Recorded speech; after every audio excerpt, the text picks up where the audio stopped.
جو آپ کی حالت ہے اس میں والدین کے حقوق پتہ ہونے چاہیے، شوہر کے حقوق پتہ ہونے چاہیے، بچوں کے حقوق پتہ ہونے چاہیے، وغیرہ وغیرہ. تو یہ حال کا علم ہے نا، جو بھی آپ کا حال ہے، حالت ہے، اسٹیٹس ہے یا وقت ہے. ٹھیک ہے. دوسرا ہے علم الوقت. علم الوقت فریضہ ہے. ٹائم مینجمنٹ کا سیکھنا فرائض میں سے ہے کہ کس وقت میں مجھے کیا کرنا ہے، بچپن میں کیا کرنا ہے، جوانی میں کیا کرنا ہے، بڑھاپے میں کیا کرنا ہے. ہمارا حال کیا ہے، جو بس وقت آتا ہے گزار دیتے ہیں، پہلے سے نہیں پتا کہ ہمیں کیا کرنا ہے، نہ اپنے لیے پتا نہ بچوں کے لیے پتا ہے. پھر اسی طرح عبادات کا وقت کیا ہے، تعلیم کے اوقات کیا ہونے چاہیے. اور انہوں نے بہت اہم بات کی تھی کہ فمن جہل وقتہ، جو وقت کے علم سے یعنی وقت کے بارے میں جاہل ہے اور اس بات سے جاہل اللہ علم ہے کہ وما علیہ، کہ کس وقت میں اس کی ذمہ داری کیا ہے، کس وقت میں کس چیز کا ٹائم ہے. فقط جہل العلم، ایسے شخص کا علم سے کوئی تعلق نہیں، وہ علم سے بھی ناشنا ہے. کتنی بڑی بات ہے. طلب العلم فریضۃ علی کل مسلم. تو یہ کون سا فریضہ ہے؟ دو چیزیں مینلی ہو گئی. ایک تو یہ ہے کہ اپنی ذمہ داریاں پہچانیں، اپنے رولز کو ڈٹرمن کریں اور ہر رول کے تحت آپ کے اوپر کیا کیا ذمہ داری، اور پھر ہر ذمہ داری کو ادا کرنے کا وقت کیا ہے. اور اس کے بعد ہر چیز کی ایک حد ہے، لمٹ ہے، کہ مثلا نماز خشوع سے پڑھنی ہے، لیکن یہ نہیں کہ آپ اتنی لمبی کر دیں کہ آپ کے کھانے کا وقت نکل جائے. اب آپ کا اس وقت رول کیا؟ مثلا اگر میرے بچے چھوٹے ہیں، دودھ پیتے بچے ہیں، تو میری نمازیں وہ نہیں ہو سکتی ہیں نا جو شادی سے پہلے جتنی لمبی ہو سکتی ہیں. شادی کے بعد یا بچوں کے ساتھ اتنی لمبی نماز نہیں ہو سکتی. بچہ اگر رو رہا ہے، چیخ رہا ہے، چلا رہا ہے، تو میری نماز آٹومیٹکلی چھوٹی ہو جائے گی. اب مثلا میں تدریس کا کام کر رہی ہوں یا ساتھ اور تھوڑا بہت، تو ان اوقات میں عمر کے مختلف حصوں کے ساتھ مختلف اوقات رہے ہیں. مثلا جب میں طالب علم تھی اس وقت بھی میں سکھاتی تھی، لیکن اس وقت جیسے ہفتے میں ایک دفعہ. جب شروع میں سکھانا شروع کیا تبھی علم اتنا پختہ نہیں تھا، اس وقت تھوڑا تھوڑا پڑھایا، بہت کم سکھایا، 2 آیتیں 3 آیتیں.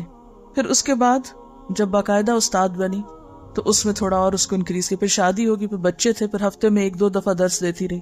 پھر اس کے بعد تھوڑے بچے اور بڑے ہوئے اور وقت ملا، اس کو اور انکریز کر لیا. یعنی ساری ذمہ داریاں سامنے رکھ کے صرف پرسنٹیج طے کر لیں کہ کس وقت آپ کا کون سا رول زیادہ اہم ہے اور اس کے لیے آپ کو کتنا وقت چاہیے، اور کب آپ کی عمر کے کون سے حصے میں کون سی ذمہ داریاں نسبتاً کم ہو گئی اور اب کس اور چیز کو آپ کا زیادہ وقت چاہیے. تو کام سارے اگر آپ کو پتا ہوں، جیسے پہلے میں مثال دی تھی نا کہ سارے کاموں کو ایک رنگ دے دیجئے زندگی میں، تو وہ پرسنٹیج کم زیادہ ہوتی رہے گی. مثلا جب میں طالب علم تھی تو یہ 8 گھنٹے جو اب میرے کام میں گزرتے ہیں وہ 8 گھنٹے صرف پڑھنے میں گزرتے تھے. اس وقت پڑھانے میں 8 گھنٹے نہیں گزرتے تھے، یا اور مینجمنٹ کے کاموں میں 8 گھنٹے نہیں گزرتے تھے. اسی طرح جب بچے چھوٹے تھے تو اس وقت اوقات اور طرح کے تھے، بڑے ہوئے تو اور طرح کے ہوئے، کچھ اور بڑے ہوئے تو کچھ اور اوقات میں تبدیلی ہو گئی. تو یہ آپ لوگ جب تک اپنے حال کو نہیں جانیں گے کہ آپ کا اس وقت حال کیا ہے، آپ کے اوپر کس کس طرح سے پریشرز ہیں، آپ کے اوپر کون کون سے کام ہیں، ان سب کو لکھ لیجیے. جو کام آپ کو بادر کر دیں، جو لوگ آپ کو پریشان کر دیں، یہ کرو یہ کرو، سب لکھ لیں. تو ایک اس طرح کی ایکویشن سی بنا لیں، کام ایکول ٹو وقت. اس کام کے لیے اتنا وقت درکار ہے مجھے، اور اس وقت کو اسی کام کے لیے استعمال کرنا ہے. اس میں اگر کوئی ناروا پریشر ڈالے تو اس پریشر کا مقابلہ کرنا ہے پھر. اور اگر آپ تنکوں کی طرح ہلکے ہو کے ہر چیز پہ بہتے چلے گئے تو پھر تو آپ کچھ بھی نہیں کر سکیں، پھر کہیں ٹھہریں گے آپ. اور یہ جو انسان کے اندر ایک کیفیت آتی ہے نا کہ ڈٹرمنیشن کی اور پختگی کی، اللہ کی مدد سے آتی، صبر کے ساتھ آتی ہے. جلد بازی کو زندگی سے نکال دیں تو پھر آتی. چھوٹی چھوٹی باتوں پہ پریشان ہو جانا، چھوٹی چھوٹی باتوں پہ بڑے بڑے فیصلے کر لینا، چھوٹی چھوٹی باتوں پہ، جیسے کل بھی شاید بات کی تھی جذباتیت کی، تو آپ کو جذباتیت زندگی سے نکالنی ہوگی. لوگوں کی باتوں کی پرواہ چھوڑ دیں، کیونکہ جب ہم لوگوں کی باتوں کی پرواہ کرنے لگتے ہیں تو ہم چاہتے ہیں ایک دن میں لوگ پلٹ جائیں. نہیں پلٹ سکتے، چھوڑ دیں، آپ ان کو پلٹ جائیں گے جب انہوں نے پلٹنا ہوگا. میرے ساتھ ریسنٹلی 1-2 واقعات ہوئے. کچھ عرصہ پہلے بہت شدت سے میری مخالفت ہو رہی تھی، بہت زیادہ. اب بھی خیر کم نہیں یا ختم نہیں ہوئی، لیکن بہت زیادہ شدید قسم کی. وہ وقت تھا کہ جس میں اگر میں اس رو میں بہہ جاتی تو شاید میں کام نہ کر پاتی. لیکن میں نے ان سب چیزوں کو ایک طرف رکھا کہ ان کا میری زندگی سے کوئی تعلق نہیں. اگر لوگوں کو میرے بارے میں غلط فہمی ہے یا مس انڈرسٹینڈنگ ہے اور میں اپنی جگہ سچی ہوں، تو ایک وقت آئے گا کہ لوگوں کو خود ہی سمجھ آ جائے گی.